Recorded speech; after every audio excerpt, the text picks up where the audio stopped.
नमस्कार दोस्तों, मेरे पाम रीडिंग चैनल में आपका बहुत बहुत स्वागत है।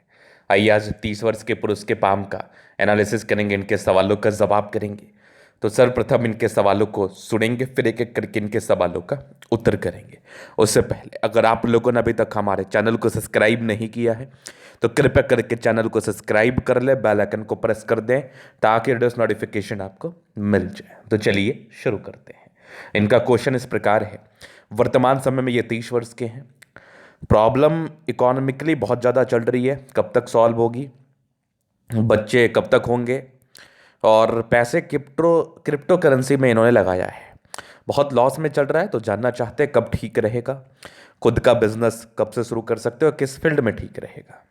तो ये इनके मूल क्वेश्चंस हैं। तो आप बिल्कुल चिंता ना करें, आपके क्वेश्चंस को मैंने गहराई पूर्वक सुन लिया, बताने का कोशिश करूंगा। तो सबसे पहली चीज़, फाइनेंशियली प्रॉब्लम्स ये इनकी चल रही है, मतलब पैसे इनके पास टिक नहीं रहे हैं, समस्याएं बहुत ज़्यादा हैं।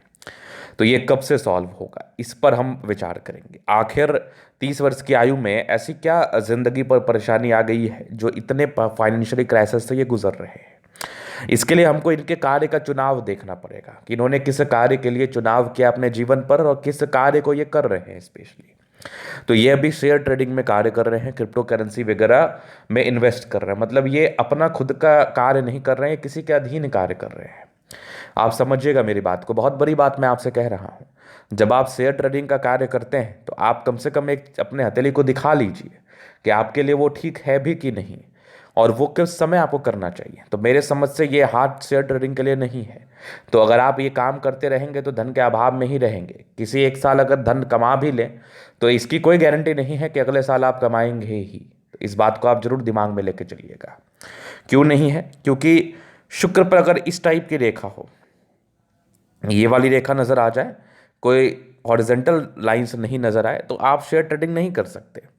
दूसरा, अगर किसी भी प्रकार से बृहस्पति दबाव में हो, वो 35 वर्ष तक दबाव में हो या 40 वर्ष तक दबाव में हो, उस हिसाब में भी आप शेयर ट्रेडिंग नहीं कर सकते हैं, और आपको बिल्कुल नहीं करना चाहिए। तीसरा, भाग्य रेखा रेखा पर अगर आप गौर करेंगे तो कुछ एक नेगेटिव एक्सपेंस के योग 30 31 वर्ष के आसपास बने थे, और वही नेगेटिविटी आपके जीवन रेखा पर भी बनी हुई थी।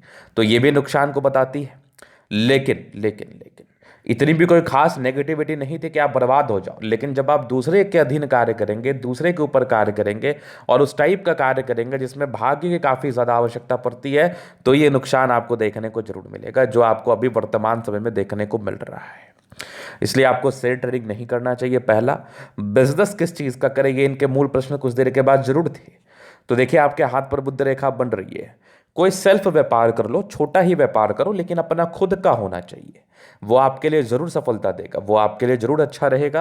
अगर आप किसी के अधीन कार्य करते रहेंगे शेयर ट्रेडिंग में, अगर आप चाहेंगे कि आपको धनवान आप बन जाए, आपको धन लाभ हो जाए, तो वो बहुत दिक्कत दिख रहा है मुझे, उसमें बहुत ज़्यादा परेशानी दिख रही है। तो वो आपको बिल्कुल भी नहीं करना चाहिए हमारे समझ से। अब आपका जो समझ कहता है, आपने क्या, एक बार हमारे समझ से भी चल लो। इसको आप लॉन्ग टर्म प्रोसेस में इन्वेस्ट करो, मतलब आप लंबा इन्वेस्ट करो, कि आप लॉन्ग चलाओ, तुरंत तुरंत करके इन्वेस्ट करो, ये कर सकते हैं आप। लेकिन एकदम से इसमें ही रम जाना, इसमें ही काम कर लेना, चूंकि अभी आपका भाग्य भी प्रबल नहीं है, और कभी भी अगर हल्का भी प्रबल नहीं होगा तो ये दिक्कत करेगा। यही होता है शेयर मार्केट, इसमें बहुत भाग्यशाली लोग उतर चुके हैं। तो जो कम भाग्यशाली हैं या फिर जिनका समय खराब है, उनको बेनिफिट नहीं हो सकता। इसलिए लॉन्ग टर्म कहा जाता है कि कभी ना कभी तो आपका भाग्य साथ देगा, उस गोल्डन पीरियड में पैसा बचा लेना आप। लेकिन अभी कोई दूसरा कार्य देख लीजिए आप, बेटर रहेगा। दूसरे क्वेश्चन थे बच्चे कब होंगे। अब देखो, इसमें तो केवल आपका इन्वॉल्वमेंट है नहीं, इसके लिए केवल आपके हाथ से तो पता चलेगा नहीं, और हाथ से बच्चे कब तक होंगे इसका कोई भी जवाब नहीं मिल पाता है। तो इसका जवाब मैं नहीं दे पाऊंगा। खुद का बिजनेस कब से शुरू करना चाहिए, छोटा ही कर लो, अभी खराब समय है फिर भी कर लो, कोई दिक्कत नहीं है।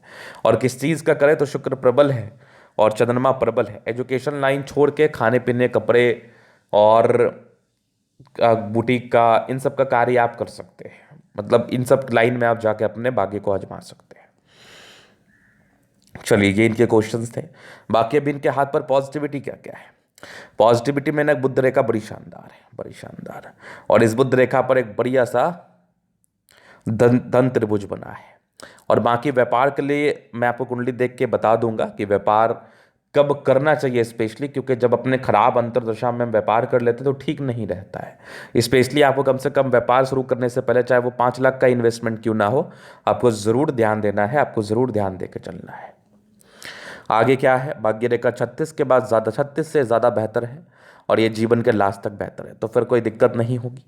कुछ आपके स्क्वायर साइन बने थे तो ये भी भाग्य रेखा का ही एक ब्रांच था। सूर्य रेखा बड़ी अच्छी दिख रही है मुझे, 1 से अधिक है, तो टैलेंटेड तो आप हैं, नो डाउट, पॉजिटिविटी है। जीवन रेखा अच्छी ही है, विदेश में है अभी ये, और विदेशी यात्राएं या फिर सेटलमेंट के योग जरूर बने हुए थे। इसके उपरांत बृहस्पति पर स्क्वायर है, 32 वर्ष के बाद परिवर्तन दिखेगा। ये परोपकारी रेखा है, सबके लिए करना चाहते हैं। अगर मैं आगे देख लूँ तो प्लैनेट्स ठीक कंडीशंस में है, तो ये कहीं ना कहीं कंफर्टेबल लाइफ को इंडिकेट करते हैं। जीवन कंफर्टेबिलिटी के साथ बीतता है, इस बात का परिचय कराते जरूर हैं। तो ये तो थी इनकी पॉजिटिविटी। अब नेगेटिविटी क्या है वो देख लेते हैं अपन। नेगेटिविटी में ना यहाँ पर 2 लाइंस, तो ये 2 मूड शुक्र वलय थे, डिस्टर्ब शुक्र वलय। तो इस केस में मूड स्विंग जातकों का होता है, दिमाग बहुत परिवर्तन होते रहता है। इस केस में पहले विवाह में दिक्कतें भी आती हैं। अगर आपने शादी आउट ऑफ द बॉक्स जाके कर लिया होगा, मतलब घर में बिना बताए किया होगा, बिना कुंडली मिलाए कर लिया होगा, और आपकी शादी अगर बड़े डिफरेंट वे में हुई होगी, क्योंकि पहले विवाह में ये दिक्कत दिख रही थी, कुंडली ना मिला के, फिर घर में ना बता के, अपने मर्जी से, क्योंकि अपने मर्जी से चलने वाली स्थिति है, लव मैरिज की स्थिति है, तो पहले शादी में प्रॉब्लम आ सकती है, इसलिए केयर जरूर करिएगा। 2 कारण से मैं बोल रहा हूँ, बृहस्पति भी गड़बड़ स्थिति में है, प्रॉब्लम आ सकती है। चलो ये तो हो गई बात। अभी और कोई हल्की फुल्की नेगेटिविटी, हल्की फुल्की राहु रेखाएं हैं, इसको मैं जीवन रेखा से क्लियर कर दूंगा। तो ये हो गई आपकी माइंड लाइन, ये होगी लाइफ लाइन। अब लाइफ लाइन पर ये प्रगति की रेखा थी लगभग 23 वर्ष के आसपास, फिर 25 में था, फिर 27 में था, 28 में दिक्कत थी, 30 में तरक्की था, 31 में तरक्की था, यहीं पर 29-30 में दिक्कत भी था। तो हल्की फुल्की प्रोग्रेस होगी, लेकिन दिक्कतों का सामना जरूर करना पड़ेगा। फिर एक लगभग 33 में था, लेकिन राहु रेखा कोई बहुत ताकतवर नहीं है, ऐसा भी नहीं है कि ये राहु रेखा बहुत ताकतवर है। 35 में तरक्की थी, फिर लगभग 37 में था, फिर 40 में था, 42 में था, फिर 45 के आसपास था, फिर एक लगभग 50 के आसपास तरक्की था, 50 के बाद फिर एक 53 में था, फिर लगभग एक आपके 56 में था, फिर एक 60 में था, 60 के बाद 2 मुखी जीवन रेखा। जीवन पर ये यात्राओं का परिचय कराता है, विदेशी धरती से धन लाभ का परिचय करा रहा है, वो तो आपको हो ही रहा है। मंगल रेखा बड़ी अच्छी है, बड़े हिम्मती हैं, पराक्रमी हैं, लग्जूरियस लाइफ के पूरे सुख के योग बने, वो तो रहेगा। मनी मैनेजमेंट प्रबल है, जीवन पर जब भी पैसे चाहिए आ जाते हैं, लेकिन हाँ थोड़ी पारिवारिक स्ट्रेस आपको जरूर देखनी पड़ेगी, जरूर झेलनी पड़ेगी। बट मंगल पर ये लाइन से इंडिकेट करते हैं थोड़ा चिंतामयी स्वभाव है, उस पर आप नियंत्रण करना, ज़्यादा टेंशन मत लेना। बाकी शुक्र मंगल प्रबल है तो कंफर्टेबल लाइफ तो आप बिताएंगे, भले ही दिक्कतें जीवन पर क्यों ना आए। तो अभी इनके ये हो गई पॉजिटिविटी नेगेटिविटी। अभी इनके एथली का जनरल अध्ययन करेंगे, चीज़ों को स्पष्ट रूप से क्लियर करेंगे, तो देखे सीखे समझे। तो पाम का शेप, ये आ गया स्क्वायर शेप का पाम। प्लैनेट्स अच्छे कंडीशंस में, राज्यों कारक स्थिति है, कंफर्टेबल लाइफ रहती है, गुलाबी धन को अट्रैक्ट करती है, ज़बरदस्त थंब है, स्ट्रांग इच्छा शक्ति है, 2 लाइन्स है, तो डिजायर्स के बड़े अच्छे लाइन्स है। यहाँ पर भी 2-3 लाइन्स है, तो महत्वाकांक्षी हैं, जो भी अपने जीवन पर अपने दम पर करना भी चाहते हैं। समझदार काफ़ी ज़्यादा है, बुद्ध पे खड़ी रेखा है, दिमाग बहुत तेज़ है, ऐसा व्यक्ति बहुत तेज़ दिमाग के हैं। यहाँ से टिंड करी अच्छी धार्मिक आस्था, सैटर्न फिंगर लंबी तो मेहनती है, सूर्य फिंगर हिम्मत को बता रहा है, बुद्ध फिंगर फर्स्ट बैलेंस तक है, तो कम्युनिकेशन स्किल वाइज भी बहुत प्रबल। ये कुछ लाइन्स है जो परोपकारी रेखा है, सबके लिए करना चाहते हैं। स्क्वायर से बृहस्पति पर तो ये इंडिकेट कर रहे हैं कि ऐसे व्यक्ति 32 वर्ष के बाद अच्छा जिंदगी बिताते हैं। यहाँ से दबाव है तो थोड़ा स्ट्रगल जरूर बना रहता है। बाकी माइंड रेखा अच्छी है, दिमाग के तेज है, माइंड के तेज है, नो डाउट। यहाँ पर 2-3 ब्रांचेस के साथ है, क्या बात है। ये हृदय रेखा भी शानदार है, स्ट्रांग हृदय के मालिक है, बैलेंस ठीक है, दिल दिमाग के तंदुरुस्त है। यहाँ से दबाव है तो काफ़ी मेहनती। भाग्य रेखा जीवन के लास्ट तक है, विदेशी धरती से धन लाभ था, हो ही रहा है। डिस्टर्ब शुक्र वलय, मूड स्विंग होता रहेगा, ध्यान रखिएगा। सूर्य रेखा 1 से अधिक है, तो पराक्रमी है, परोपकारी भी है, और मेहनती भी है, हिम्मती भी है। सूर्य रेखा बहुत जबरदस्त है। बुध रेखा है, थोड़ी कम विजिबल है, विजिबिलिटी आएगी तो बेनिफिट कराएगी।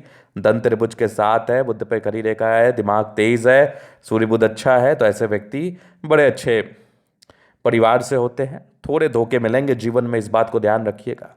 बाकी दोनों मंगल बढ़िया है, तो एनर्जेटिक तो है ही। लगभग 38 वर्ष के बाद जीवन में परिवर्तन आएगा। स्क्वायर है, प्रॉपर्टी बनेगी, नो डाउट। कुछ ट्रायंगल्स हैं जो ये भी प्रॉपर्टी का सूचक बन रही है। चंद्रमा अच्छा है तो पैसे जिंदगी पर आते ही आते हैं, विदेशी धरती से आते हैं। तो ये था इनके एथली का पूर्णतः विश्लेषण। अगर आपको हमारा ये वीडियो पसंद आया, लाइक कर दे, कमेंट कर दे, सर सब्सक्राइब कर दे। अगर आप व्यक्तिगत रूप से मेरे शस्त्र का दिखा के सही जानकारी पाना चाहते हैं, हमारा व्हाट्सअप नंबर डिस्क्रिप्शन में मिल जाएगा, लेके आप संपर्क कर सकते हैं। धन्यवाद।